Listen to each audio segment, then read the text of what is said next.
هر اداره‌ای که وقتی خواسته باشن مسائل دین خود را بفهمن به وزارت ارشاد مراجعه میکنن. وزارت ارشادی که باید به همه اسوه باشه و الگوه باشه، وقتی میایه حرفهای بدون سند و بدون اسناد و بدون مدرک و میایه به فحاشی و بالاخره با الفاظی که در شأن خودش هست به زبان میاره، اینها را عزیزان و بزرگواران گرچه قبلا با یک کلیپ کوتاه جواب داده شده، میخواهم از طریق همین منبر جواب بدهم. عزیزان و بزرگواران، اول قبلا اشاره کردیم نبی مکرم اسلام میفرمایند لیس المؤمن بالطعان ولا اللعان. ما نمیخوایم جواب بالمثل بدیم، نمیخوایم بالاخره او الفاظی که استعمال کرده ما بیاییم علیه او استعمال بکنیم. لیس المؤمن بالطعان ولا اللعان ولا الفاحش ولا البذی. اول آقای حلیمی وزیر ارشاد، وقتی لعنت میکنی به لعنت میگی، مگر از این حدیث رسول الله صلی الله علیه وسلم خبر نداری که نبی مکرم اسلام میفرمایند لیس المؤمن بالطعان ولا اللعان ولا الفاحش ولا البذی؟ تو چگونه عالمی هستی؟ نبی مکرم اسلام صلی الله علیه وسلم میفرمایند لعن المؤمن که قتله. تو که وزیر ارشاد، وزیر حج و اوقاف، ما که از دیگه دنیای نیامدم، در دیگه جایی هم زندگی نمی کنم که تو دسترسی نداشته باشی. تو به عنوان وزیر ارشاد تماس بگیر و بالاخره گفتگو بکن. نبی مکرم اسلام صلی الله علیه و سلم میفرمایند کسی که لعن میفرسته گویا که طرف را کشته. لعن المؤمن که قتله. تو تماس بگیر، گفتگو بکن. در هرات ریاستی داری ارتباط به ارشاد، بفرست اونهایی که زیر دستان تو هستن، چون میدانی که اونهایی که زیر دست تو و اداره تو کار میکنن با حرف تو موافق نیستن. چنین نیست که هرچی بگویی اجرا بکنن. پس به اینه که آقای حلیمی وقت لعن میگی حدیث رسول الله را فراموش نکن که رسول الله میفرمایند لیس المؤمن بالطعان ولا اللعان ولا الفاحش ولا البذی. آقای حلیمی وقتی میگی انصاری خودفروخته، خیلی مهمه. انصاری خودفروخته، خب بیا ثابت بکن خودفروختگی را. چرا و آینه‌ای که در مقابل تو گذاشته هست چهره خود را میبینی فکر میکنی که هر کس در این سرزمین با همون راهی که تو روان هستی روان هست؟ حرف ساده نیست. انصاری خودفروخته، بیا ثابت بکن.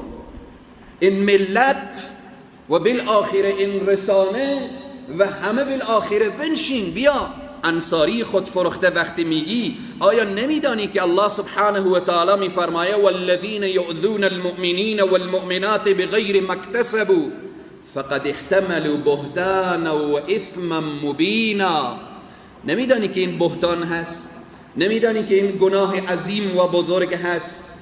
آقای حلیمی وقت منافق میگی، این کار آسانی نیست. تو یک نفر را منافق میگی با شدت و بالاخره آیا معنای نفاق و منافق را تو نمیدانی؟ خب میدانی.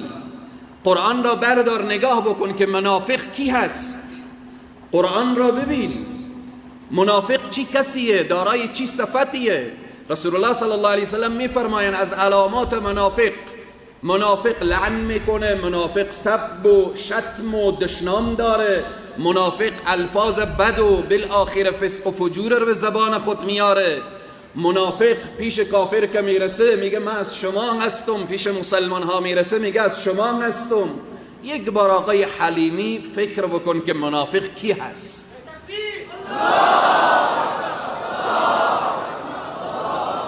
آقای حلیمی من حیران میمانم که چگونه تو با مسند وزارت ارشاد قرار گرفتی وقتی میگی نان از مه. چی الفاظی که از لحاظ عقیدتی میگی نان از مه، نان مه، مسجد مه، برق مه، اینها را تو از کجا آوردی؟ آقای حلیمی اینها را از کجا آوردی؟ برق مه و نان مه، اینها را از کجا آوردی؟ این سوال هست. آیا در این مسندی که قرار گرفتی از ابتدا تا انتها این مسند تو هست؟ چنین نیست. این پست و قدرت 4 روزه دنیا هست. اولا الحمدلله، الحمدلله از روزی که به دنیا آمدم به دسترخوان پدر تولد شدم و بزرگ شدم. الحمدلله، الحمدلله از لحظه‌ای که به دنیا آمدم در خانه پدری خود به دنیا آمدم، الان هم در خانه پدری خود قرار دارم.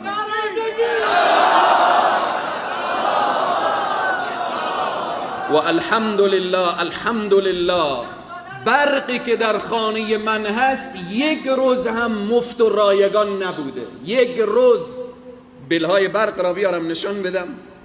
یک روز نه برق مسجد در خانه من بوده الحمدلله، نه برق مدرسه در خانه من بوده الحمدلله. و با صدای بلند و افتخار بلند میگم که یک روز هم خود را به برق مسجد یا بالآخره به خانه مسجد خود را تکیه نکردم. آقای حلیمی، این را هم میگویم، علمایی که در خانه مسجد نشسته هستند، علمایی که از برق مسجد استفاده کردن، علمایی که معاش اداره وزارت را گرفتن، اینها هم مال پدری شما نیست. اینها از بیت المال هست که حق عالم دین بوده که استفاده کنه. هیچ وقت نگو نان من و برق من و بالآخر مسجد من. مسجد از آن الله هست. و ان المساجد لله، مساجد از الله هست. تو چگونه میگی مسجد من؟ میگی مسجد من. تو مسجد داری؟ مسجد از آن الله هست. الله میگه و ان المساجد لله، مساجد از آن الله سبحانه و تعالی هست. میگی من نان میدم. آیا تو قرآن را نخوندی که الله میگه ان الله هو الرزاق ذو القوة المتین؟ الله هست که روزی میده. به اینه که خوب متوجه باش آقای حلیمی، قریبه که دعوای الهی بکنی که من نان میدم و من مسجد دارم و بالآخره.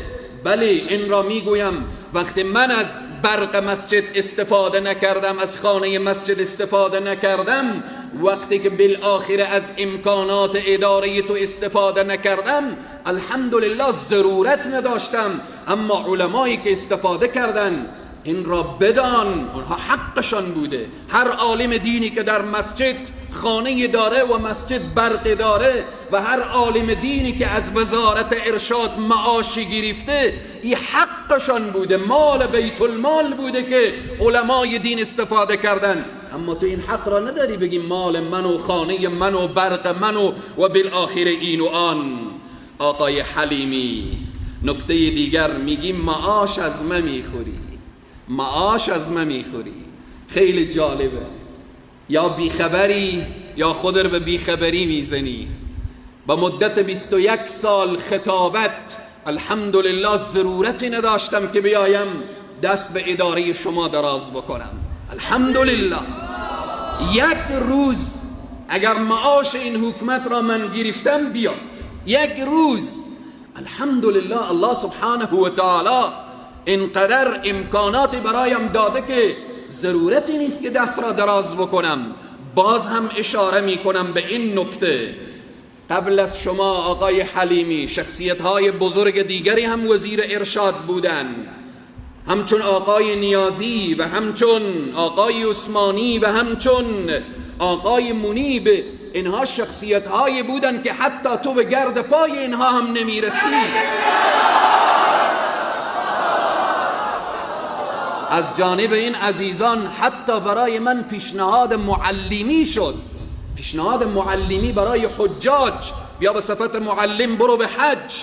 گفتم نمیروم. الحمدلله 7 مرتبه حج کردم، از شخصی خود یا این که عزیزانی که قبلا اشاره کردم از تجار مؤمن و مخلص که اونها افتخارانه مرا همراه خود به حج بردن و در کنار حجاج عاشقانه در خدمتشان قرار داشتن. وقتی من معلمی حج در زمان وزرای قبلی من قبول نکردم، تو امروز از کجا میگی که من معاش میدم؟ معاش مرا میگه میگیری. چقدر بیخبر هستی. ملت رو میخواهی و بالآخره ملت امروز آگاه هست، ملت بیدار هست، ملت هوشیار هست، ملت میدانه، ملت امروز خوب شناخته که فریق فی الجنه و فریق فی السعیر. ملت امروز خوب دانسته. اما باز هم این را تأکید میکنم، علمایی که از اداره یا وزارت ارشاد معاش میگیرن، فکر نکن که هر کدامی که معاش گرفتن مثل تو دین و ایمان خود را هم گذاشتن. چنین نیست. علمایی هستن که در وزارت ارشاد به علمیت اونها تو ابدا نمیرسی. او شخصیت ها هیچ وقت ایمان و اسلام خود را سودا نکردن که بیاین استاده بشن هر لعن و هر سب و هر شتم و بالآخره به خاطر خوشحالی باداران بیاین قلوب ملت افغانستان، قلوب ملت مسلمان افغانستان را جریحه دار بسازن.